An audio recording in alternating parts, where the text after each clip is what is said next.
Hey everyone, and welcome back to Vibrations and Manifestations. I'm Jared. And I'm Alicia.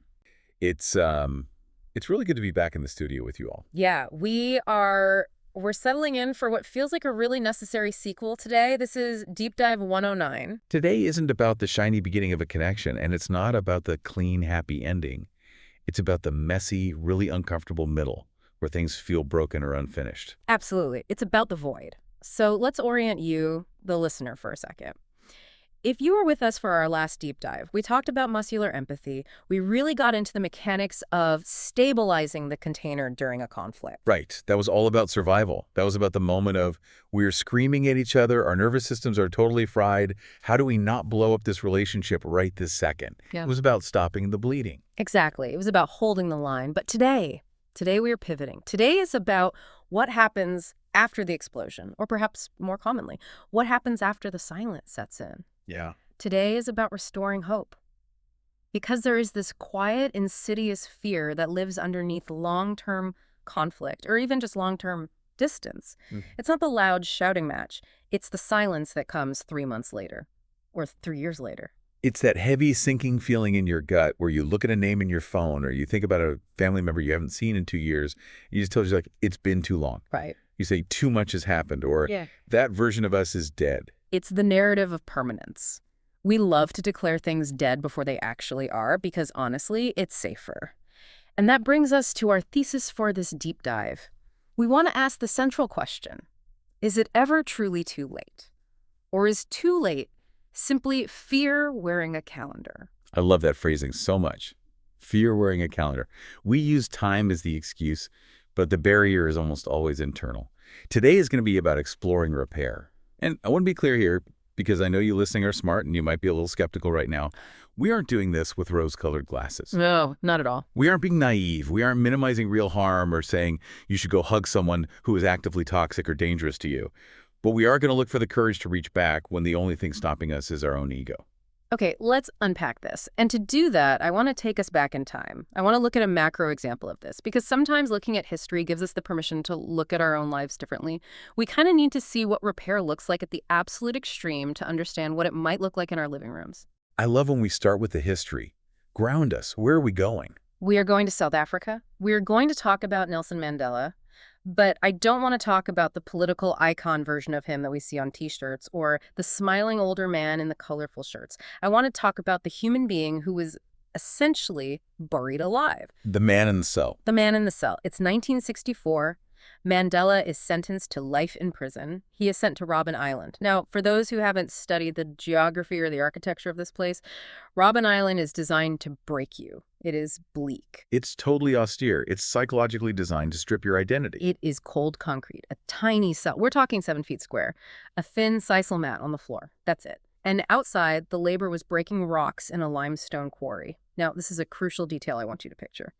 The sun reflects off that white limestone so intensely that it acts like a laser. It burned people's retinas. It permanently damaged Mandela's tear ducts and his vision. He literally lost the ability to cry tears because the ducts were just scar tissue. Just think about that sensory experience for a moment. Just put yourself in that body. The blinding light, the chalky dust in your lungs, the freezing ocean wind coming off the Cape, and the absolute crushing knowledge that the world has moved on without you. And then there's the duration. We say 27 years very quickly. Too quickly. But sit with that. That is almost 10,000 days. Imagine the person you were 27 years ago. Think of how much life has happened. He missed the funerals of his mother and his eldest son. He was explicitly forbidden from attending. He received letters from home where the prison censors had blacked out entire paragraphs with thick ink. So he held this piece of paper knowing his family was communicating with him, but he couldn't see the words. That is a breeding ground for bitterness. That is a laboratory for rage. Exactly. That is the point. Time in that environment could have easily fermented into absolute calcified hatred. It would have been the completely logical human response to say, when I get out of here, I am going to burn this entire country to the ground for what they did to me. But he didn't. And I think this is where we have to look at the somatic reality of what he did. He didn't just decide to be a nice guy. He underwent a profound internal transformation. He did incredibly counterintuitive work. He studied the language of his oppressors, not to mock them, but to understand how they thought. He engaged the guards. There are incredible historical accounts of him asking the guards about their families, about their own pain. He refused to let the time seal his fate as a victim. He maintained his agency by engaging with the humanity of the very people locking him up. That is such a profound internal shift. He wasn't just waiting to be released. He was actively working on his own internal architecture. He was deciding exactly who he would be when that door eventually opened. Right. So fast forward. February 11, 1990. He is released. The entire world is watching. The country is an absolute powder keg. And the expectation, honestly, from both his supporters and his enemies, was retribution. People thought, okay, he's out. Now comes the civil war. Now comes the revenge. Now the blood flows. Which would have been completely understandable, given the context. It would have felt like justice to a lot of people. It would have felt deeply human. But instead, we get the Truth and Reconciliation Commission, the TRC, led by Archbishop Desmond Tutu. And this is where it gets really interesting for our topic of repair today. Because the TRC wasn't a standard court trial, and it wasn't a let's all hold hands and forget it session either. No, it was something entirely new. Describe the setting of those commissions, because I think the visual is so important to grasp what repair actually looks like. These weren't cinematic courtrooms with beautiful mahogany benches and high ceilings. These were community centers, church basements, civic halls. Think harsh fluorescent lights, cheap folding chairs, bad acoustics. Real life. Unvarnished. And in those rooms, you had the most visceral confrontations imaginable. You had mothers holding photographs of sons who had been murdered by the state police, sitting just a few feet away from the men who pulled the trigger. And the legal structure of the TRC was amnesty for truth. If you were a perpetrator and you told the full truth, no matter how horrific, no matter how damaging, you could apply for amnesty. But you had to look the victims in the eye and say exactly what you did. It was so raw. It wasn't about erasing the harm. It wasn't about saying, oh, it's okay now, we forgive you, let's move on. It was about witnessing. It was about dragging the absolute darkest secrets into the stark light so the infection could finally stop spreading. Exactly. Yeah. Reconciliation wasn't sentimentality. It wasn't soft. It was advanced strength.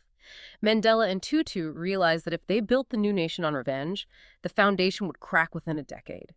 They understood that the only way to break the cycle of violence was to do something incredibly unnatural, to offer a bridge. There's that quote of Mandela's that I always come back to, and I think it applies to everything from a civil war to a bitter fight with your spouse.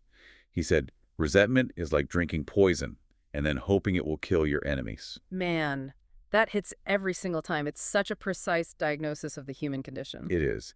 And if we look at this through a somatic lens, thinking of the nervous system, what does 27 years of oppression do to a physical body?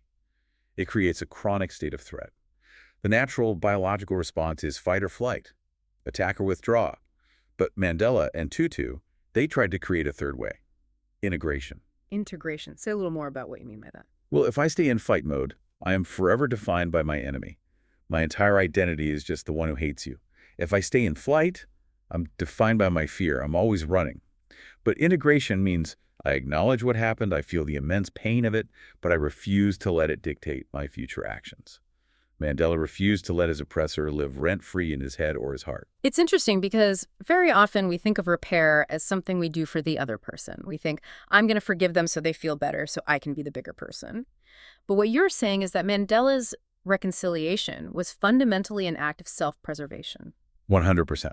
It was a refusal to let internal corrosion define his own future. He chose not to drink the poison.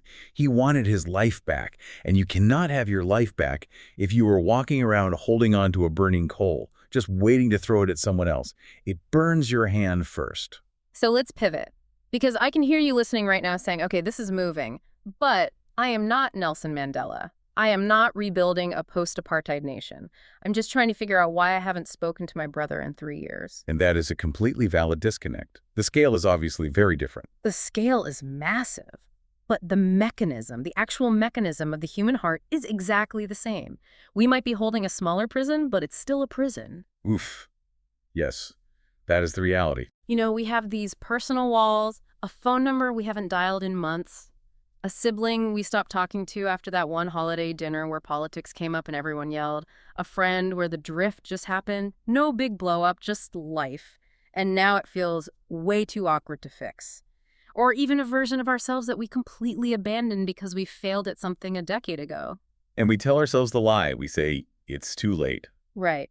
But if Mandela can bridge 27 years of systemic violence, torture, and lost time, maybe too late is a myth. Maybe time isn't a wall at all. Maybe it's just dust on a bridge. Dust on a bridge. I really like that image. Because dust implies it's not broken, it's just unused. It's just been sitting there accumulating silence. Exactly. It's just been sitting there in the dark. And crossing it doesn't require massive engineering or heavy machinery. It just requires footsteps. This brings up a personal story for me. And I almost hesitate to share it after talking about Robben Island because it feels so trivial in comparison. But I think that's actually part of the problem.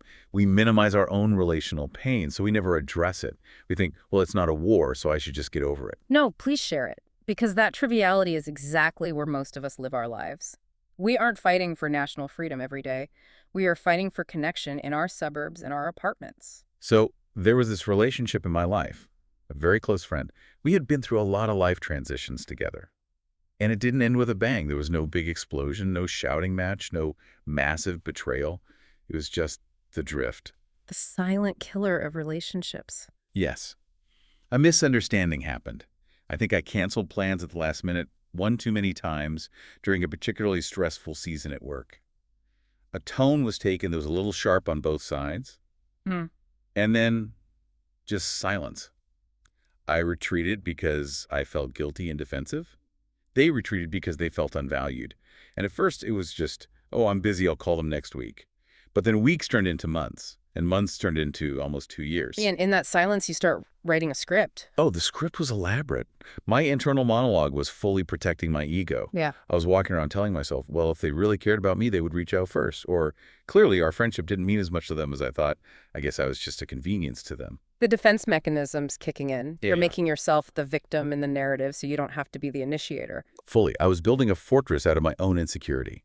But if I was honest, and this is the uncomfortable part that I really didn't want to look at, underneath all that pride was just shame. I missed them. I missed our shorthand humor. You know that feeling when you see a specific meme or hear a song and your brain immediately wants to send it to that one person, but then you remember, oh, right, we don't do that anymore. That is a very specific kind of grief. It's a phantom limb pain. It is.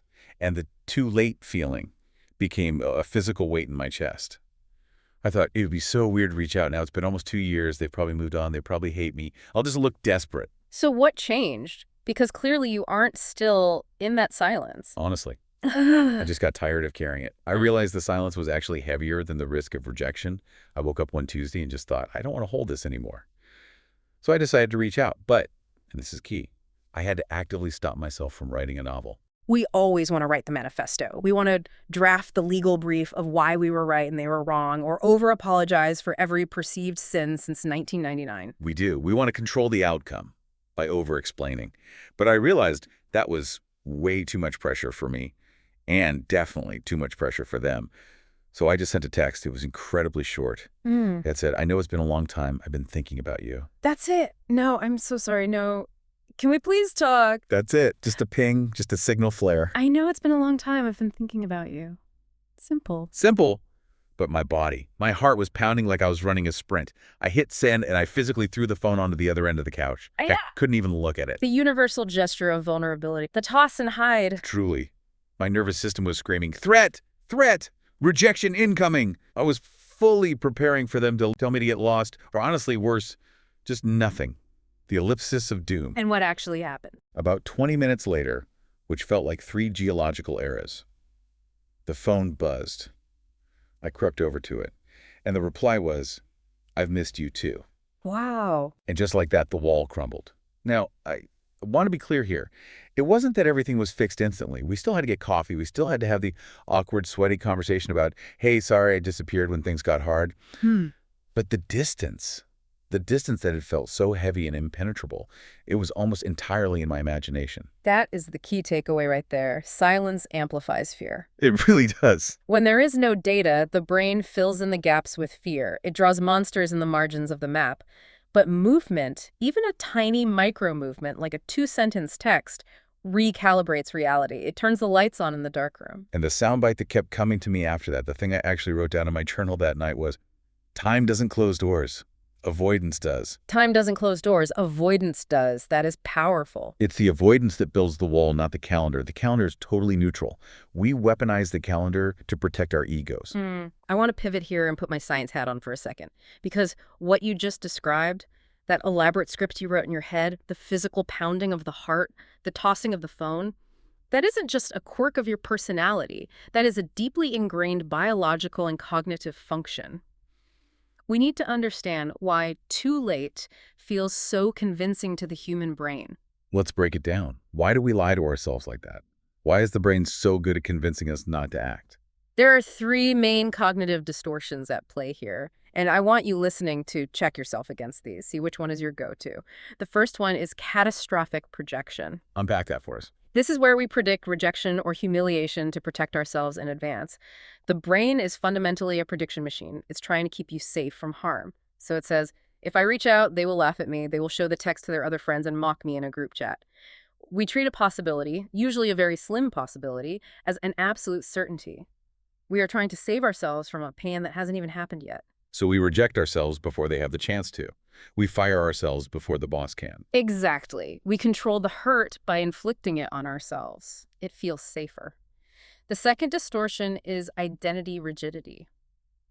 This is heavily related to what psychologists call the fundamental attribution error. I remember this from Psych 101. It's where we attribute someone's behavior to their core character rather than their temporary circumstances. So in your case, you thought, they aren't calling because they don't care about me. You decided their identity was uncaring friend. You froze them in time. We confuse a single chapter with the whole book. Yes, we deny them the possibility of growth or complexity. We think, oh, Uncle Bob is just a jerk. Maybe Uncle Bob was going through a brutal divorce 3 years ago and was acting out because he was in pain, but now he's different. But we haven't checked. We hold on to the old data because updating the file takes energy. That's so unfair to both parties, really. It traps them in their absolute worst moment, and it traps us in our victimhood. And the third one is time inflation. This is basically the sunk cost fallacy applied to time. This is the belief that if it didn't happen by now, it never will. It's mistaking delay for destiny. I see that one so much with creative projects, too. If I haven't written the book by the time I'm 40, it's over. Right. But the window is usually still unlocked. We just aren't checking it because we're staring at the clock instead of looking at the door. Now, I want to take this a step further because for a lot of you listening, the too late isn't just about an old friend or a distant cousin. It's about the collective. You mean the polarization we are seeing everywhere in society, the big rift. Exactly. The national divide, the political divide. For many people, the too late feels intensely existential there. It feels like, I can't repair with that family member because they voted for this person or they support that policy. It's not just we drifted. It's you are actively dangerous to my worldview. It feels moral. It feels like reaching out is a betrayal of my own deeply held values. It does. And this brings us to the science of moral threat. When political identity fuses with moral identity, disagreement isn't just a difference of opinion anymore. It activates the amygdala. The fear center. The lizard brain. The threat center. But it goes deeper than just fear. There's research, and you can look this up in the literature on neuroscience and tribalism, that shows when we look at an outgroup, people we have firmly labeled as other, our empathy circuits actually reduce their activation. Wait, explain that literally. Literally, if I see someone in my tribe in pain, my brain lights up with empathy. I physically feel an echo of their pain. And if I see a rival, someone from the opposing political party, or someone I've deemed an enemy in pain, not only does my empathy center stay dark, but sometimes the ventral striatum lights up. That's the reward center. Schadenfreude, you're saying we literally get biological pleasure from their suffering. Biologically, yes, unless we consciously intervene. We literally, biologically lose the capacity to resonate with them as human beings. We dehumanize them at a neural level to protect our tribe. That is terrifying. But it explains so much of the cruelty we see online every day. It really does. The brain fills in the gaps with old data, fear data, until we introduce new data, which is contact. Action updates the prediction model. But I want to add a huge caveat here. Because I can hear you listening and thinking, but wait, some things are unforgivable. Some values shouldn't be compromised.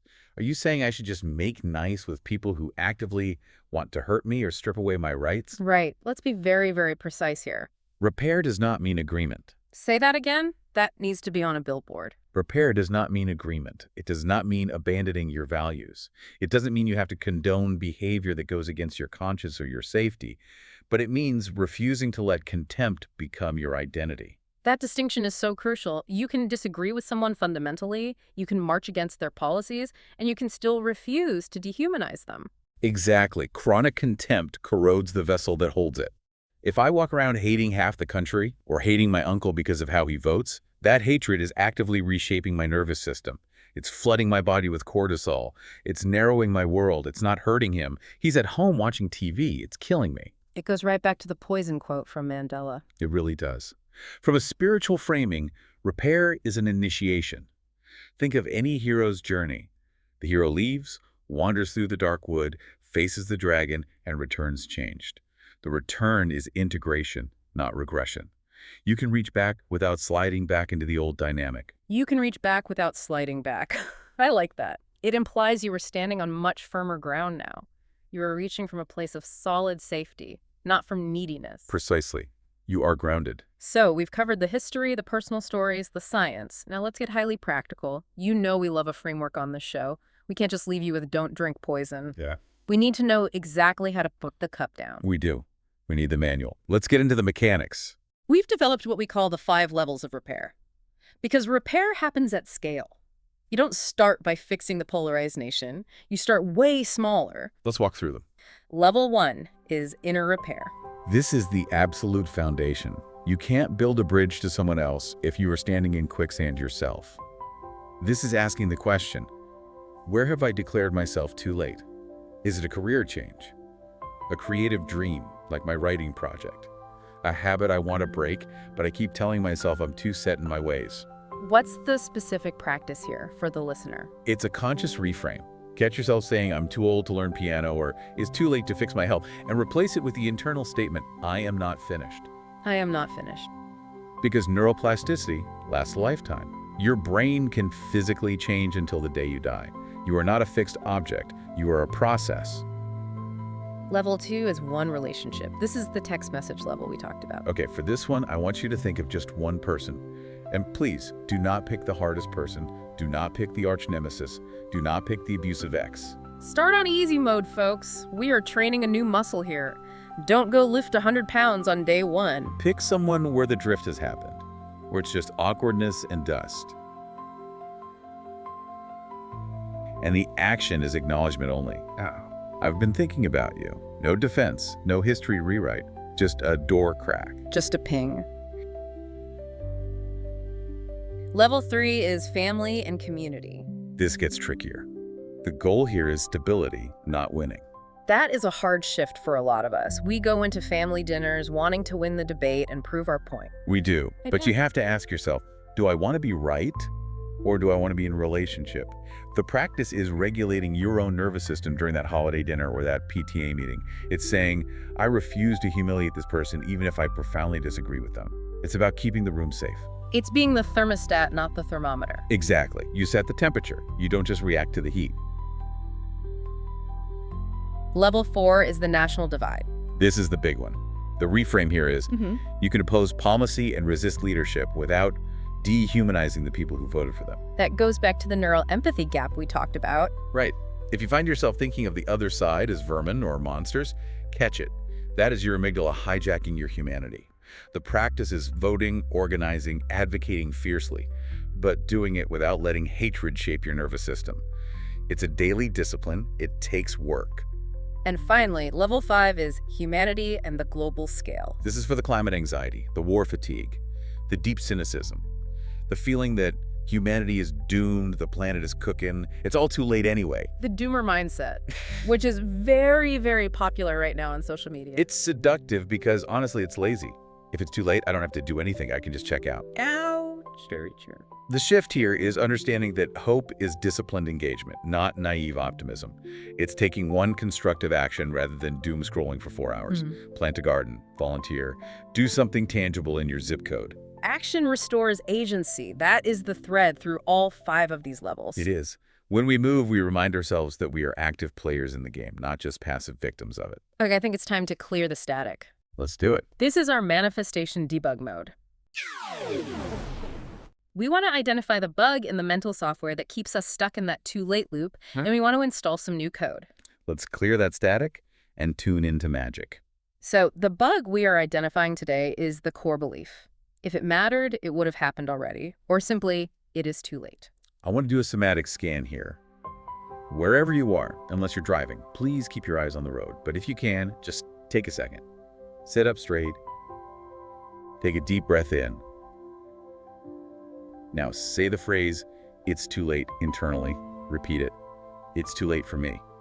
It's too late for us. It's too late. Now notice what your body does. Don't judge it. Just notice the physical reaction. Does your chest collapse? Do your shoulders roll forward? Is there a numbness in your fingertips? A hardening or a knot in the belly? I feel a heaviness, like a wet wool blanket just landed right on my shoulders. That is your body protecting you. It's going into a freeze state. It's saying, if I give up, I can't be hurt. If I stay down on the ground, I can't fall. I want you to identify this feeling as protection, not truth. That is a crucial distinction. It feels like truth because it's so visceral, but it's just armor. Exactly. It is a biological shield. It's not reality. So let's install the new code. The reframe we want to offer is this. Is it actually too late, or is it just uncomfortable? Ooh, that changes the texture of it entirely. Uncomfortable I can handle. Impossible is different. And the new belief to install is, it is not too late to move. It is not too late to move. Action restores identity. You are not a frozen story. You are capable of a step. And that step can be tiny. It can be microscopic. It can be looking up a phone number without even calling it. It can be buying a notebook for that project. So we've cleared the static. Now let's integrate this with some reflection and a visualization. We want to land this plane gently. I'm going to invite you to do a little reflection work. You can do this now in your head or journal on it later tonight. What are the prompts? Prompt number 1. Where does too late live for me right now? Be specific. Is it in my relationship with myself? Is it a specific friendship? Is it my view of the world? Just name it. Don't try to solve it. Just point to it. Bringing it into the light creates space. Prompt number 2. What does believing too late protect me from? Does it protect me from rejection? Does it protect me from having to hope again? Because hope is scary. That's the scary one. Hope is risky. Cynicism is very safe. It is. And prompt number 3. What is one micro movement I can take today or tomorrow?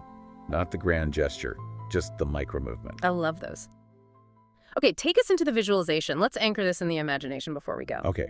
If you can, close your eyes. If you're moving, just soften your gaze. Unclench your jaw. Drop your shoulders away from your ears. Take a slow breath. I want you to imagine you are standing at the edge of an old wooden bridge.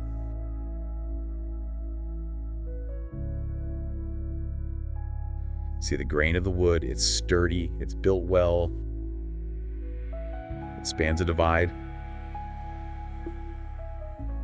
Not a terrifying canyon, just a distance.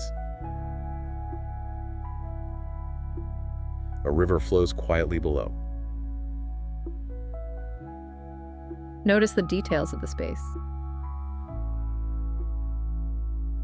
Look at the floorboards of the bridge. There is dust on them. Thick gray dust. It's been a long time since anyone walked here. Maybe there are some dry leaves gathered in the corners. The air is quiet. There is no wind. Now I want you to visualize placing one hand on the wooden railing. Feel the texture of the wood under your palm. It's solid. And take one step forward.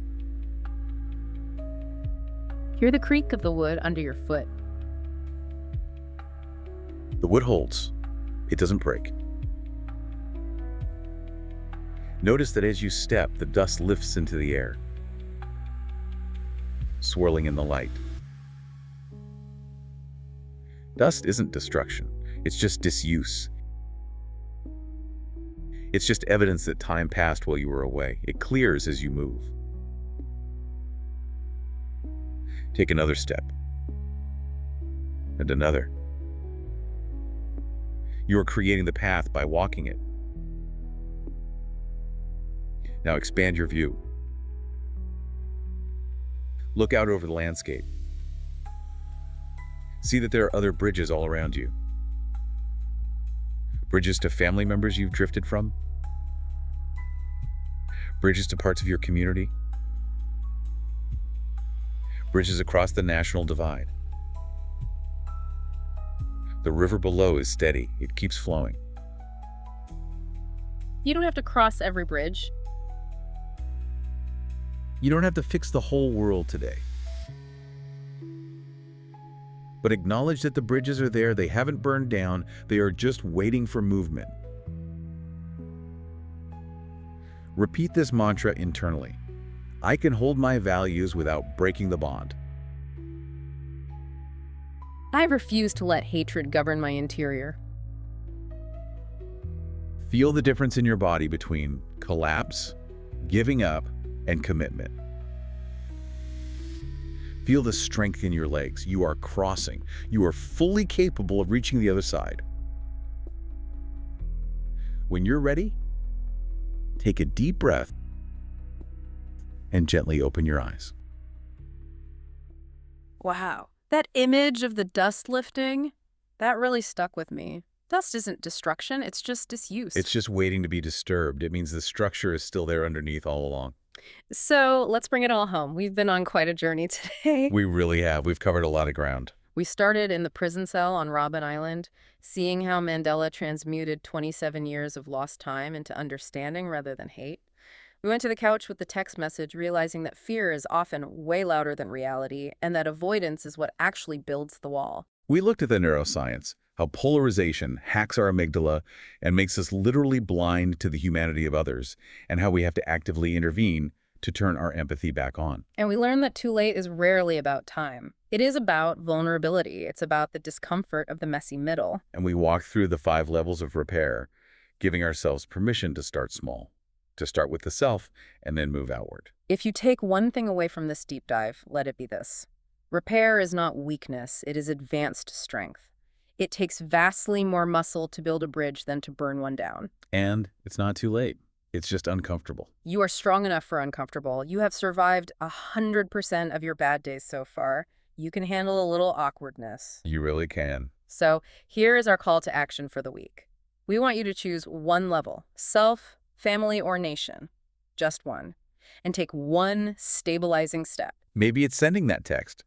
Maybe it's biting your tongue at dinner and asking a curious question instead of making a sharp statement. Maybe it's journaling about an old dream you thought was dead.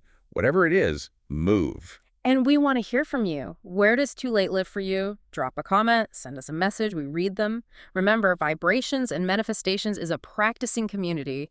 We are figuring this out together. We are all just trying to cross our bridges. We are all just walking through the dust. Absolutely. And once the channel is reopened, once you've crossed that bridge, the next initiation begins. And that is exactly what we are covering in the next deep dive. Next time, we are talking about the courage to be seen. Because once you reconnect, you have to show up as who you are now, not who you were then. That's going to be a good one. That's the vulnerability hangover episode. I can't wait. Thank you for trusting us with your time and your attention today. We know you have a choice in what you listen to, and we appreciate you being here. But before we sign off, I want to leave you with one final thought to mull over this week. Leave them with something good. What if the repair you initiate today isn't actually just for you? What if the awkward text or the swallowed pride becomes the blueprint for how your children or your friends or your community handle their own fractures 20 years from now? What if your discomfort today is their inheritance? Oh, that is heavy. But beautiful. You are strong enough for uncomfortable. We'll see you next time.